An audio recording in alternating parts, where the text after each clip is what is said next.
আজি হৈছে আমাৰ মৰমৰ জুবিনদাৰ, আমাৰ হিয়াৰ আমঠুৰ জুবিনদাৰ আৰ্দশ্ৰাদ্ধ। আৰু সেই উদ্দেশ্যে যিহেতুকে মই যোৰহাটত আছোঁ, কালি আমি যোৰহাট ষ্টেডিয়ামলৈ গৈছিলোঁ। অকণমান ভিডিঅ' কৰাৰ অৱশ্যে হেৰিত নাই, তথাপিতো অকণমান মই এইখিনি বস্তু ৰাখি থ'লোঁ।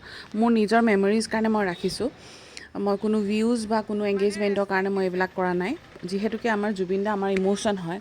জুবিনদা আমাৰ কাৰণে বহুত বেছি এটা মানে আমাৰ হৃদয়ত থকা এটা বেলেগ এটা স্থানত জুবিনদা আছে, আৰু সেই উদ্দেশ্যেহে মই এইখিনি বস্তু ৰাখিছোঁ আৰু শ্বেয়াৰ কৰিছোঁ, যাতে আপোনালোকেও ধুনীয়াকৈ অকণমান মোৰ ভিডিঅ'টোৰ থ্ৰুৰে ধুনীয়াকৈ জুবিনদাৰ এই মেমৰিজখিনি আপোনালোকেও চাব পাৰে।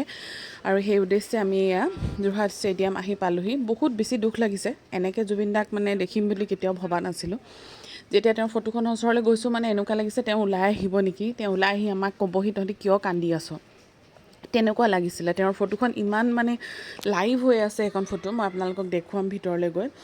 আৰু বহুত ধুনীয়াকৈ সকলোখিনি ব্যৱস্থা কৰা হৈছে, আৰু আৰু পৰিৱেশটো বহুত মানে একদম বহুত মানে একচুৱেলি বহুত ফূৰ্তিৰ পৰিৱেশ নহয়, মানে বহুত মানুহবিলাক বহুত বেছি হেৰি হৈ আছে, ইম'শ্যনেল হৈ আছে ইয়াত। আৰু যিহেতুকে গোটেই ষ্টেডিয়ামটোত জুবিন গাৰ্গাৰ ফটোৰে মানে সজাই ৰাখিছে, আৰু সেই উদ্দেশ্যে তেওঁক দেখি মানে আমি অত্যন্ত দুখী হৈছোঁ। আৰু এয়া হৈছে য'ত আমি শ্ৰদ্ধাঞ্জলি দিব লাগিব, সেই শ্ৰদ্ধাঞ্জলি জেগাকণ কালি ৰাতিৰ পৰা তেনেকৈ ধুনীয়াকৈ সজাই ৰখা হৈছে। আৰু যথেষ্ট গুণমুগ্ধৰ ভিৰো দেখিছোঁ আমি কালি। পূজা বুলিবলৈতো এবাৰ বৰ বিশেষ একোৱে নাই, যিহেতুকে জুবিনদাই আমি ন্যায় পোৱাটো বহুত বেছি সেইটোৱে আমি বিচাৰি আছোঁ। আৰু যিহেতুকে আজি ৰাতিপুৱাই আমি দুটা ভাল খবৰ পালোঁ যে এই দুজন কালপ্ৰিত ধৰা পৰিলে, কিন্তু ধৰা পৰিলেই নহ'ব, তেওঁক সম্পূৰ্ণ জুবিনদাক আমি ন্যায় দিয়া সকলোখিনি কৰিব লাগিব।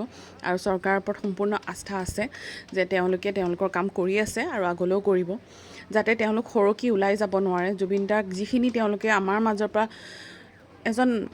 এনেকুৱা এজন ব্যক্তি, এনেকুৱা এজন ভগৱানক আমাৰ পৰা লৈ গুচি গ'ল, আৰু তেওঁলোকে কঠোৰ শাস্তি পোৱাটো একচুৱেলি আমি বিচাৰোঁৱেই। আৰু এয়া আমাৰ মৰমৰ জুবিনদা, দেখিছেনে? অকণমান আপোনালোকক দেখুৱাই দিছোঁ। মানে বৰ দুখৰ বিষয় যে জুবিনদাক আমি এনেকৈ তেওঁৰ ফটোখন চাই আমি তেওঁক শ্ৰদ্ধাঞ্জলি দিব লগা হৈছে। এই শ্ৰদ্ধাঞ্জলি শব্দটোৱে একচুৱেলি আমাৰ কাৰণে আজি কষ্টকৰ হৈ পৰিছে।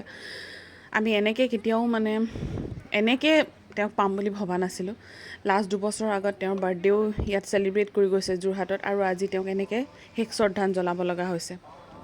বহুত বেছি দুখিত। আপোনালোকে সকলোৱে প্ৰাৰ্থনা কৰিব তেওঁৰ যাতে আত্মাৰ শান্তি হয়, তেওঁ য'তেই আছে ভালকৈ থাকক। তেওঁ সদায় অমৰে আমাৰ কাৰণে, আৰু সদায় থাকিব আমাৰ মাজত, তেওঁক আমি জীয়াই ৰাখিবও লাগিব।